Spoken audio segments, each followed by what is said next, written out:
Aurangabad news में आपका स्वागत है। और आज हम Paithan gate communist party of India के ऑफिस में आए हुए हैं और हमारे साथ मौजूद है जनाब अशफाक सलामी साहब, माजी नगर सेवक और district president communist party of India की। उनसे भी कुछ मालूमात लेते हैं।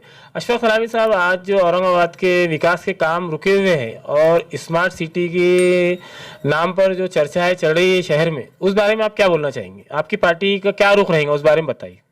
नहीं, देखिए, जो इस एक्चुअली जो है ना, ये कोविड का सहारा लेकर के गए 2 साल से कोई मूवमेंट, कोई लड़ाई जो है तो हम लोग रोड के ऊपर नहीं कर सक रहे महानगर पालिका के खिलाफ। क्योंकि महानगर पालिका के अंदर जो बजट आया था 262 करोड़ रुपए का, ऐसा कमिश्नर साहब का खुद बोल कहना है स्मार्ट सिटी के लिए। लेकिन आप अगर सिटी के ऊपर नज़र डालें तो ऐसा लगता नहीं कि भाई 200 करोड़ रुपए का कुछ काम हुआ होगा।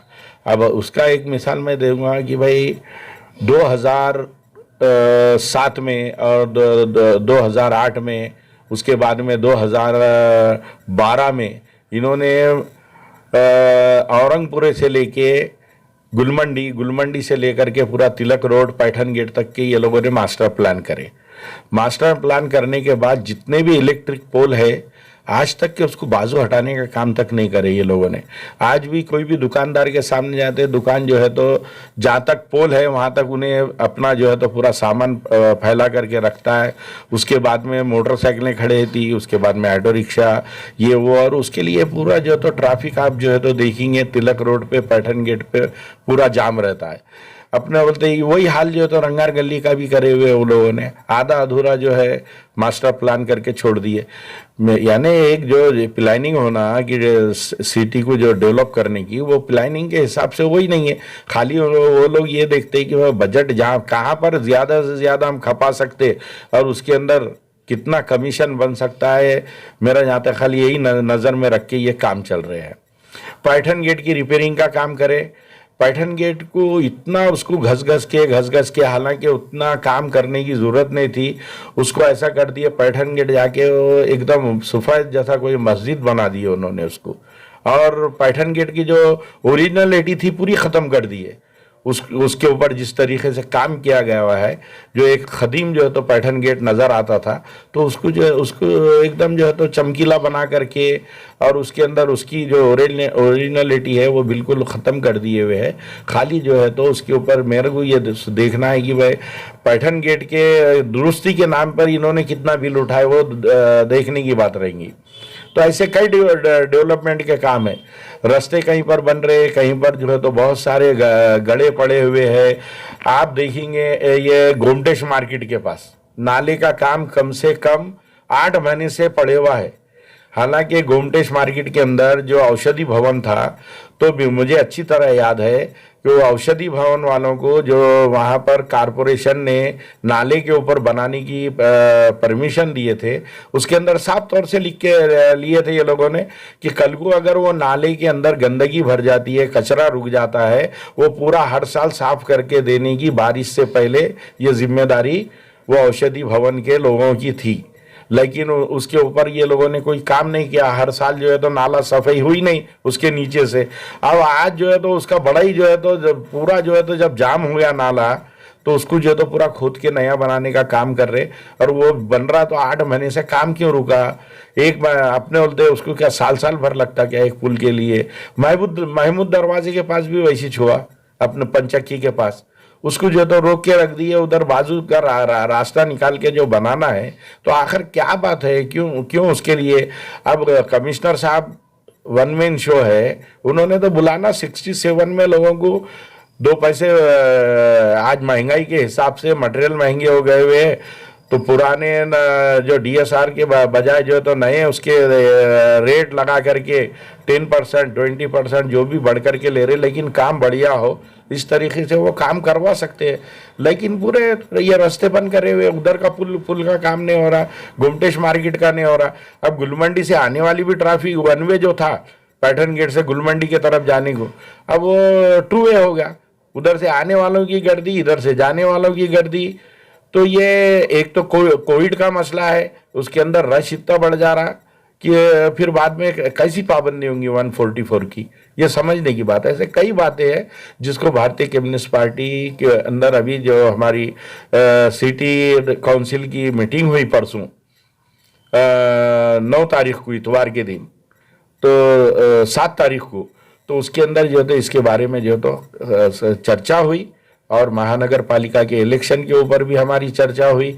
लेकिन पता नहीं, बिहार के इलेक्शन हो रहे, पश्चिम बंगाल के इलेक्शन हो रहे, और दीगर जगह के इलेक्शन हो रहे, कर्नाटक में इलेक्शन हो रहे, लेकिन औरंगाबाद महानगर पालिका का इलेक्शन क्यों नहीं लिया जा रहा? औरंगाबाद के पूरे ग्रामीण के जो री इलेक्शन है वो तक हो गए, अपने बोलते कई जगह जिला परिषद के री इलेक्शन हो गए, ग्राम पंचायत के हो गए, लेकिन औरंगाबाद सिटी महानगर पालिका का आखिर क्यों ये लोग जो है तो इलेक्शन रोक के रखे, मेरे समझ में नहीं आ रहा।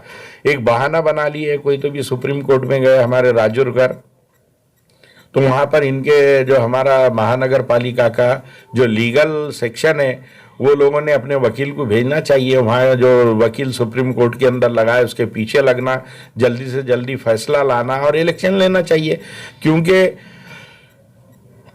महानगर पालिका ये लोग, ये पब्लिक रिप्रेजेंटेटिव के हाथ में ही होना चाहिए, यहाँ एडमिनिस्ट्रेशन नहीं होना। जहाँ पर डिक्टेटरशिप आ जाती, जहाँ एडमिनिस्ट्रेशन आ जाता, तो वहां पर जो है तो उसकी वो चलती, फिर दादागिरी शुरू हो जाती, उसकी जो मर्जी आती वो मनमानी उस तरीके से काम करता है, उसके ऊपर वो नहीं रहता। बॉडी इसलिए रहती कि कमिश्नर के ऊपर जो है तो चेक लगाए, उसको शय दे। कमिश्नर इसलिए रहता है कि बॉडी कुछ अगर गलत निर्णय लेती है तो उसके ऊपर जो है तो वो उसको रोक लगा सकते हैं। तो एक दूसरे से ये बिल्कुल जो है तो जुड़े हुए बातें हैं। लेकिन करोड़ों रुपए का बजट आ रहा और जो है तो अकेले जो है तो कमिश्नर साहब खर्च कर रहे, तो मेरे को ताजुब की बात है कि जो इनको खर्च करने की जितनी जल्दी है पैसा, तो उतनी जल्दी जो है तो इलेक्शन की क्यों नहीं है? इलेक्शन जल्दी से जल्दी होना चाहिए। लोग अपने नुमाइंदे भेजे, अपने अपने जो मसाइल है अलग अलग महलों के वो रखे। ड्रेनेज के हाल बुरे हैं, रास्तों के हाल बुरे हैं, पानी का मसला, पानी जायकवाड़ी डैम में भरपूर है, लेकिन उसके बाद भी हर महीना 1.5 महीने में पाइपलाइन फूट जाती। पाइपलाइन से फिर अभी आज हमारे एरिया में पानी आना था, खोकड़पुरा सब्जी मंडी वगैरह, आज पानी नहीं आया, कल आएगा बोल रहे। तो इस तरीके से जो है तो ये काम चल रहा, तो आखिर पब्लिक जाएंगी किसके ने? पब्लिक जो है तो अपने नगर सेवक को बोलती कि भाई पानी नहीं आया, ड्रेनेज का मसला है, खंबे पे के लाइट नहीं जल रहे। तो ये तमाम बातें हैं। तो डेवलपमेंट अगर करना है तो जो मास्टर प्लान जो ये लोग कर रहे हैं, तो मास्टर प्लान के जो लोगों के पैसे रुके हुए हैं उनको एफएसआई देना है, उनको परवानगी देना है। आप कितने स्क्वायर फीट जगह, कितने हजार स्क्वायर फीट जो है तो महानगर पालिका ने एक्वायर की ये मास्टर प्लान के, उनका ने कोई रिकॉर्ड नहीं है, क्योंकि पंचनामे नहीं हुए। पंचनामे हुए तो उनके पैसे देना पड़ता।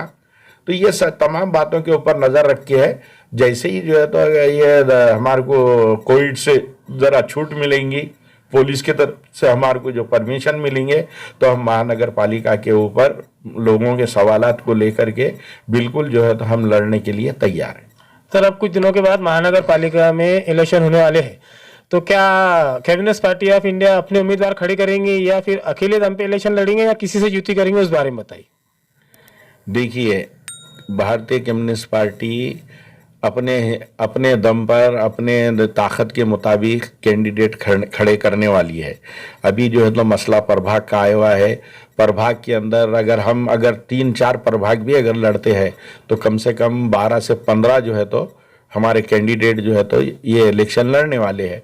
अब हमारे साथ जो है तो कौन अलायंस करता, कौन हमारे को सपोर्ट देता, अब इसके अंदर जो तो थोड़ा जो है तो जो पॉलिटिकल दूसरे पार्टियां हैं उनको मालूम है कि भाई कम्युनिस्ट पार्टी के अंदर जो कार्यकर्ता रहता है वो ईमानदारी से काम करता है, बेलोस काम करता, लोगों की खिदमत करता, और ऐसे कैंडिडेटों को सपोर्ट करने का काम यहाँ की पॉलिटिकल पार्टियां ने भी करना चाहिए। कल पार्टी के अंदर आदमी आ जाता, उसको टिकट दे डालते, क्योंकि हमारे पार्टी की जो है तो वहाँ मेजॉरिटी होना।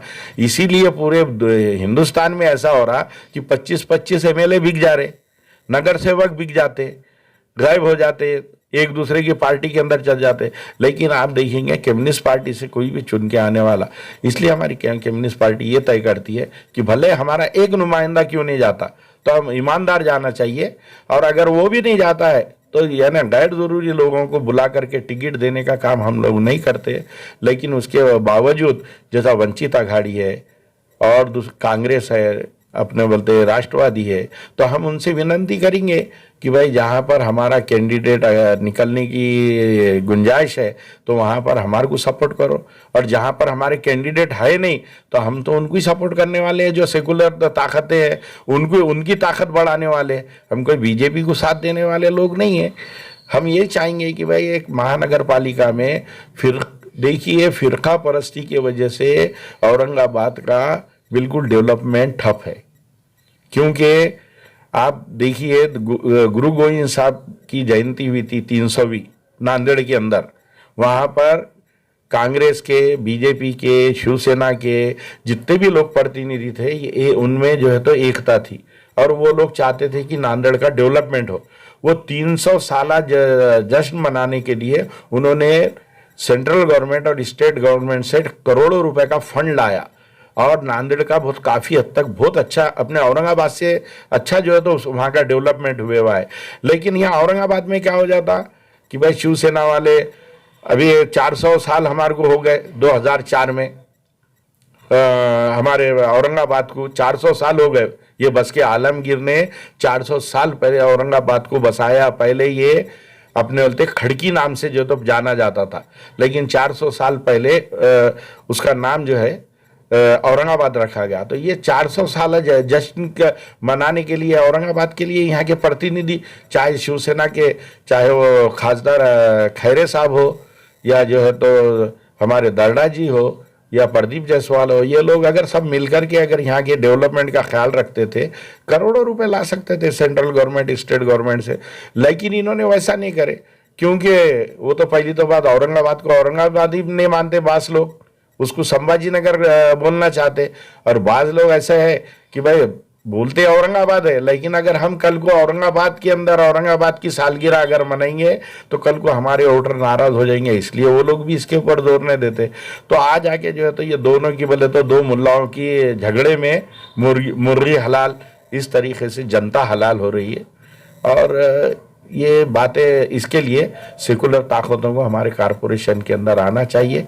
सभी से, पूरी जनता से भी, अवाम से भी हमारी गुजारिश है, फिरका परस्ती को बाजू रख करके जो सेकुलर ताकतें हैं उसको महानगर पालिका में आने वाले इलेक्शन में भेजने की कोशिश करें।